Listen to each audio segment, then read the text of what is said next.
you're at the International Desk, where we bring you the world's news up to the minute. I'm Lynda Kinkade. Happening right now at the iDesk. Russian President Vladimir Putin answers some tough questions about his country's economy, the crisis in Ukraine, and Russia's chilly relationship with the US. Plus, another horrific abduction by Boko Haram in Nigeria. 185 women and children reportedly kidnapped, dozens killed, and a village burned. And the United States blames North Korea, claiming it's behind the Sony hack. We're learning more about an elite cyber warfare group that could be involved. All the details right here, right now at CNN, the world's news leader. Live from CNN Center, you're at the International Desk. A show of confidence from Russian President Vladimir Putin, even as his country grapples with a severe economic crisis. Mr. Putin fielded a range of questions during his annual end-of-year news conference. He dismissed a query about whether he could lose the support of elites and blamed external factors such as oil prices and Western sanctions for Russia's financial struggles. He said it could take a while, up to 2 years, to climb out of the crisis. This situation could continue approximately, nobody can say exactly, for 2 years. But that does not have to be like that. The situation can improve sooner, even the first or second quarter of next year or the end of next year. Nobody can say that.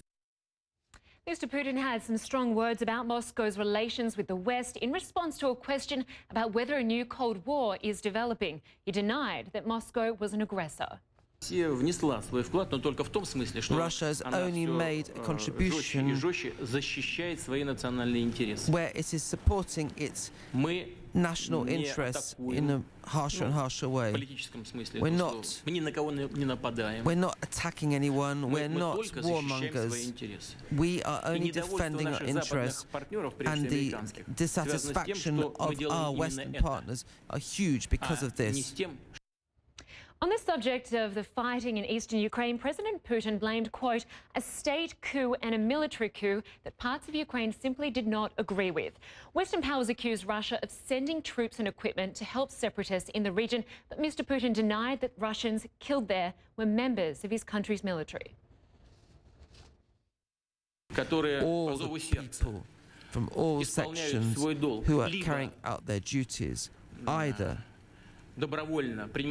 voluntarily participating in military actions, including in Ukraine, because they do not receive money for this. And while Mr. Putin was speaking, EU leaders approved a new round of sanctions on Crimea, which Russia annexed from Ukraine. Let's get some perspective on all of this. CNN's Richard Quest is standing by for us in New York. First, I want to bring in Jill Doughty in Moscow. She's our former World Affairs correspondent and Moscow bureau chief, and is now a public policy scholar with the Woodrow Wilson International Center.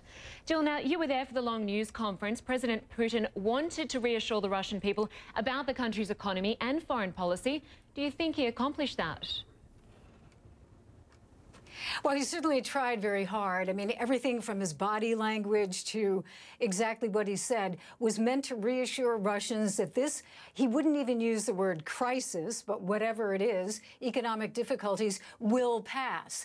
And that 2-year indication, you know, it would be over in 2 years or even less. Well, coincidentally, that is the amount of money that Russia has in its stabilization fund, that about 419, I believe it is, billion in reserves that could last for that long. So that could be why he's saying that. But you'd have to say that he tried very hard to say that we can get through this. He even said that Russia's economy is going to be more diversified. That's been a constant issue for people who've been watching the economy very closely.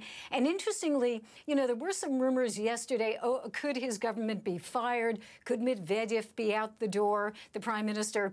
And he said, no, the central bank and the government have been doing pretty much the right thing, except they didn't get to it as quickly, perhaps, as they could. So no major mea culpa from this president. And a lot of his remarks were about blaming the external forces for the economic troubles, the US for strained relationships between the two countries. How will those answers play with the Russian public? You know, I think actually that part of it will play quite well with average Russians. Let's talk about average Russians. I mean, what he's saying is nobody, in fact, this is almost a quote, why doesn't anyone listen to us? Meaning in the West. He says, you blame us for being aggressive. Well, wait a minute. What about at the end of the Cold War? We stopped the overflights of our strategic bombers, and the United States kept doing the same thing. We stopped it. Then he said, you talk about our aggression militarily. Well, what about all those American bases around the world? In other words, I think he was saying what they have been saying in the Russian media. Russians are actually, I would say, probably by and large, agree with him that a lot of this is created by the West. And Richard Quest, over to you now. In terms of the economic troubles, he actually said some of the sanctions were hurting. What else did he blame for his country's economic woes?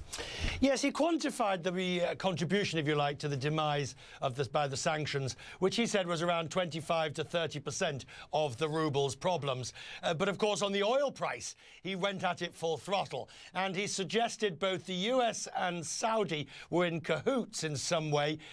It's not entirely clear over what, but the gist of it was to try and put Russia back in its box and put Russia in its place.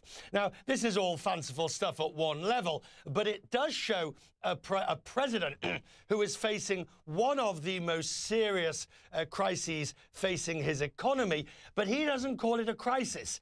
President Putin says, call it what you will. He did not call it. He said it's not a crisis. All in all, when you look at what he was talking about with the economy, it's not going to be good, frankly, because he says if it continues into recession and that gets deeper and the oil price gets worse, then there will have to be cutbacks in spending, in social responsibility. But as Jill referred to a second ago, he did make it clear Russia does have a very deep bank account upon which it can withdraw, which could keep the economy going for some time. And the president did say he could turn the economy around in 2 years. Is that optimistic?